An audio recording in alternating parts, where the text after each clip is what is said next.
If you're anything like us, weekends on a homestead are crazy busy. Not only do we have our normal chore routine, but we also get into family farm projects or bring animals on the farm. We also go and pick up feed bags. So this weekend was no exception. We're gonna go ahead and bring you along as we recap our weekend.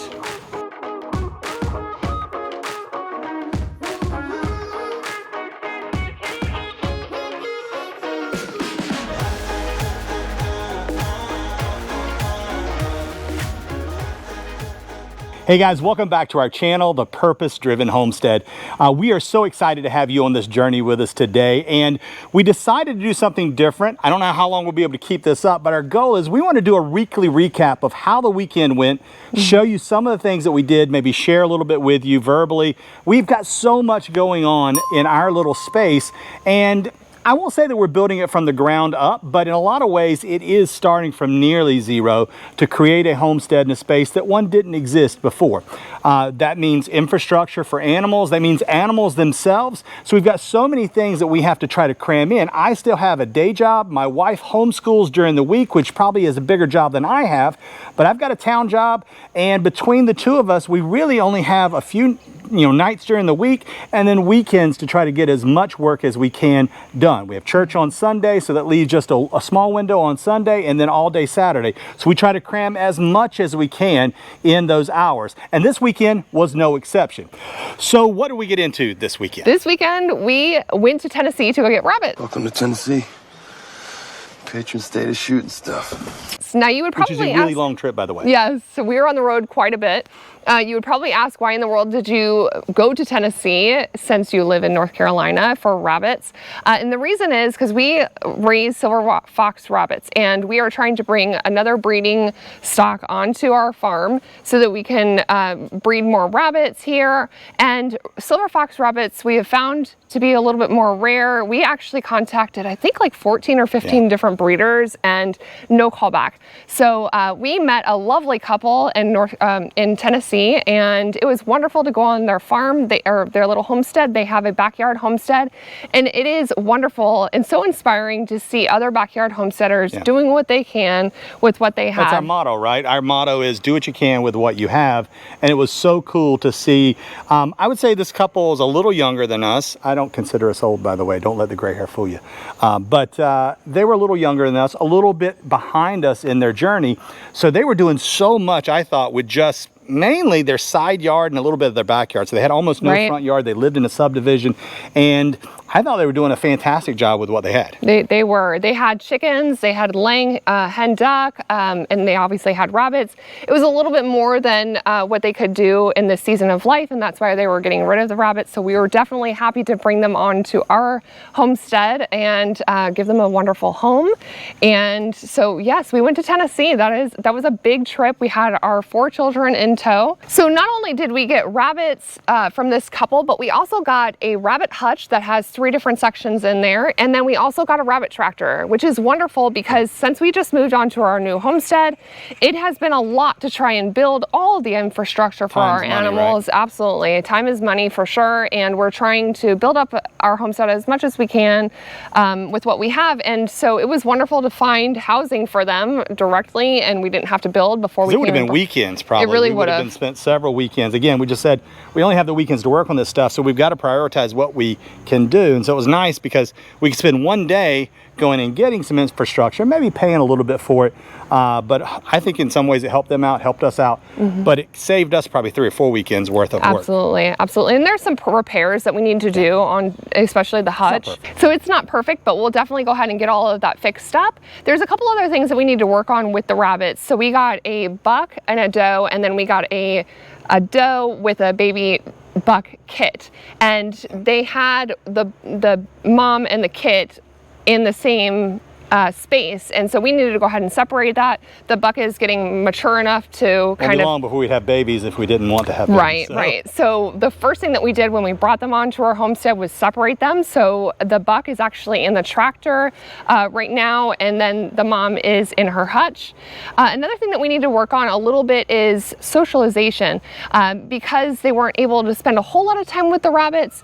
It was just a season, right? Yes, I think they were going through a season where they just didn't have the time time to spend with the rabbits that they wanted to. Right. So because of that, we just want to make sure that they're going to be good with our kids, and so they just need to be held a little bit and kind of introduced to our farm. The reality is, if you don't, and I know if there are some rabbit aficionados out there somewhere, we raise our rabbits for food. We live on a homestead, and so if we don't have rabbits that we can trust around our children, that's not a line of rabbit. I will tell you, there are traits that get passed on like that to next generation. So the first thing you want to do is you want to make sure that if you have rabbits, you understand if there are traits like that, and if so, that's not a line that you want to continue to propagate. Right. So we want to make sure that we validate all that kind of stuff, keep our little ones safe. That's one of the big things on a homestead. There's lots of things and lots of animals, which is perfect. You see all the farm books and they're like, oh, look at the baby rabbit, the baby this. But there are still things like making sure that your dogs are good with your kids, making sure your rabbits are good with your kids, making sure you eat pigs and sheep. Like, there's things like that that you have to introduce. And by the way, the kids need to get introduced to those things as well, right? So it's a two-way street. Everybody's kind of have to learn each other. That's right. Hey, and one more thing that we wanted to mention to you before we go on to our next part of our weekend is that using social media is a great tool to find used items or animals for your homestead.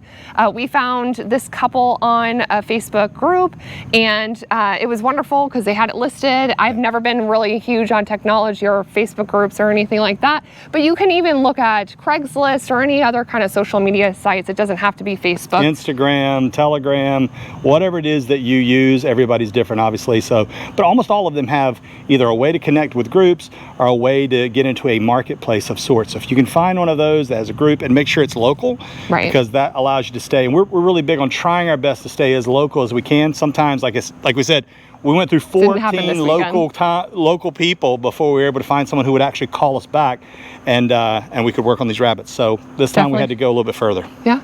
So definitely check out social media for any used items that you're looking for. Now, not only did we make a trip on Friday night and Saturday all the way to Tennessee to get rabbits and infrastructure, we also made another trip. We went down to South Carolina to get... We got a livestock trailer. So this is a huge step for us on our little homestead. This is going to allow us to graduate, right? So before, you can take rabbits, you can take, small things like ducks and chicks and all that kind of stuff. You don't need anything very big to cart those around. You can do it in a small space, even in the back of a truck if you have a short distance to go. But in this case, we needed something that was going to help expand our farm, expand our little homestead. As we grow, we needed something that could grow with us. Now, the reason that we need something like this is because we're going to get pigs next. Pigs! We decided to go and get Idaho pasture pigs. It's actually a breed we have really looked into a lot. And lots of research. Yeah, lots and lots of research. I agree 100%. We looked at all the standard breeds, and one of the things that we wanted is we wanted to get something that would not root into the soil. We were looking for a non-traditional hog. We looked at Ossabaw. We looked at a whole lot of different kinds that were a little on the smaller side, but also did really well with pasture and also did really well with people. We wanted some that would be friendly. And so in this case, we landed on Idaho pasture pigs, or IPPs for short. And IPPs are actually a cross that has kuni in it. So you just mentioned that they don't root. They actually have an upturned snout, so they don't root in the ground. So they're not going to tear up your grass or anything else that you're going to put them on. Right.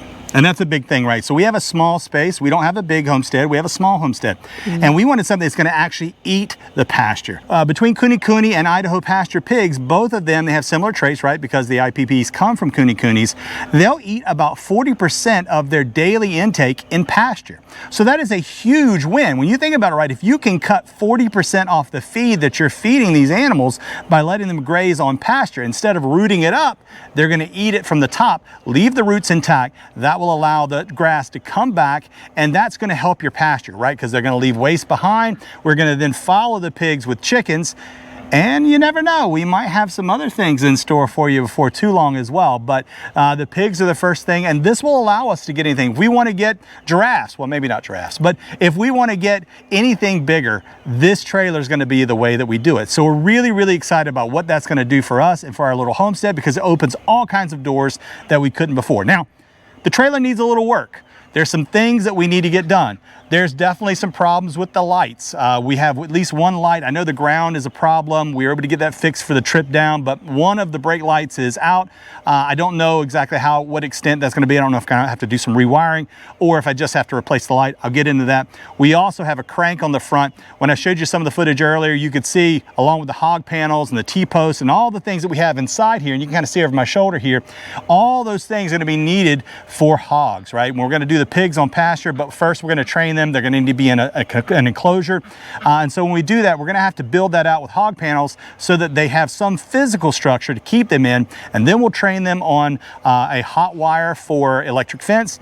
That'll be something that we do. I'll talk about that in a minute, but that's going to be something that has to be on the inside of a physical enclosure, because if you don't, the hogs will run right through it, right? So there's two ways. They're either going to go forward when they hit that electric fence, or they're going to go backwards. Now, I know some of you guys are going to come back and you're going to say in the comment, oh, you can't do that. Electric fence is mean. It's not.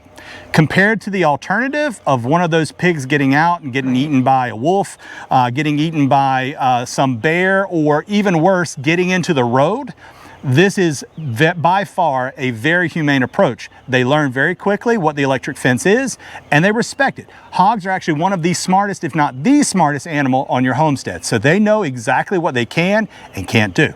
So this trailer will definitely help us. The hogs that we're picking up, they are already 4 months old, so they're about 60 pounds. Obviously, that's not something that we can just stick in the back of a truck and go on down the road. We're gonna definitely need our tractor or trailer for that. So we're super excited to bring them home. I was thinking about trying to put them in a headlock, but I don't think that'll work for the trip home. So now that you know that we're purchasing IPPs, let's go back to Saturday. When we were on our way home from getting the rabbits, we stopped to see our breeder.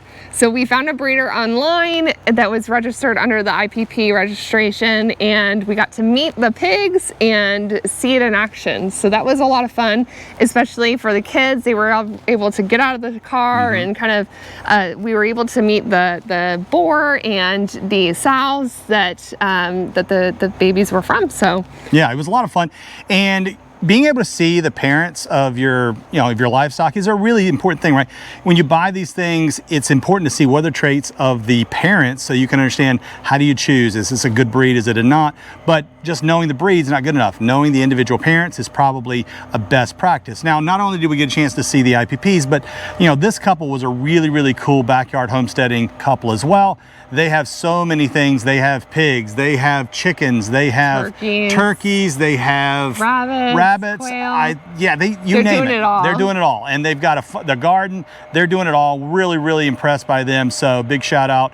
And so we're gonna pick those up probably in a week or two. We might have some pretty cool footage like that we'll show you here in a little bit. Absolutely. But we needed that trailer in order to do that. So that's a big thing. Now, you probably saw in some of the footage that I showed you that we also have a ton of hog panels, or as they call them, that we're going to be using, and T-posts and insulators. All right, now you can see that we've got our hog panels in here. You can see our T-posts. This is all going to be used as part of the infrastructure that we are going to put out for our pigs. We also, over here in this corner, we have some other things that we're going to need as well. This is for insulators for the T-posts and a crank for the trailer. So we're going to definitely need to replace that as well. So the first thing we're going to do is we're going to fix up that barn. And we had a barn that we showed you a few minutes ago we were actually standing in front of, but that is an old pig barn, right? An old hog barn that was used years and years, probably 50, 60, 70 years ago it was built. I'm not sure exactly, but it was a long time ago. It's falling down. We've got to do a little bit of work on that in order to get it into working condition, but the bones of it are still good. It's on a good concrete pad. We use that as a space for our grow outs, and we'll be able to use the space in there to then train the piglets on the electric fence, which is going to be poly that we're going to use. We'll train them on that electric fence inside there where there are actual structures, right? So there'll be a wall in that area. Then they'll also have a green area where they can walk out into and graze, because again, these are IPPs, right? Idaho pasture pigs, and that's the key term here is pasture.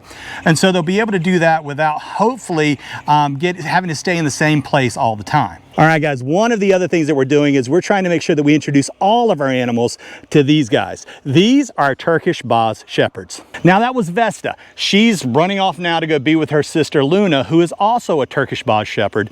These are Livestock Guardian Dogs, or LGDs. We got two of them, two girls, to help us on our farm because in this area we have wolves, we have coyotes, we have bobcats, and we have bears. All of those things, think of everything on this farm as food. We don't want to lose any of our animals to predators. Now, because of that, we try our best to use non-lethal means. Now, what that means is having livestock guardian dogs like Vesta and Luna are going to help us because we're going to introduce them. We're going to share with them what is food, what's not food. Chickens, not food. Not for you at least. We want them to see that that flock is part of their family. And so we're introducing them early. When we get to our IPPs, we're going to introduce them to them as well. And every other thing that comes on to our homestead, they're going to get introduced to. That will allow them to see that those are animals they're supposed to protect and integrate with versus animals that we want them to keep out. So these dogs are going to be a huge addition to our farm and to our little homestead, and we're so excited to have them. So outside of teaching them that chickens are not predators, we're also working on food aggression. We're doing this with a raw food diet.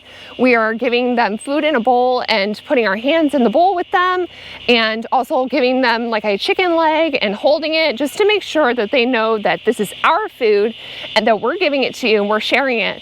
They need to know who is alpha around here. It's definitely important to do this when they're young, and since we have children, we definitely want to make sure that they're safe. So this is a big thing that we're teaching them right now.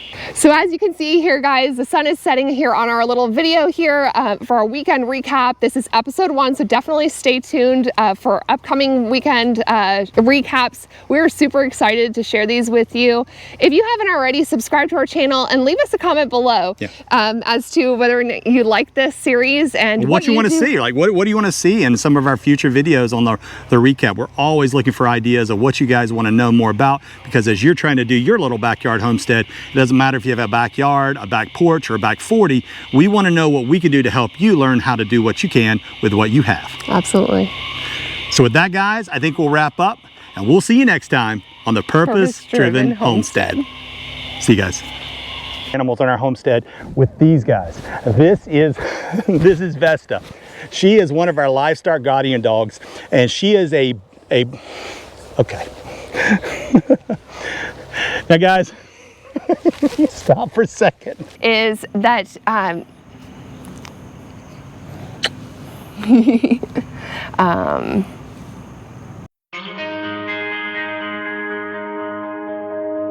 Too many days in the darkness without a glimpse of the light. Running tired and broken and scared, but I swear I'll never give up the fight. I see you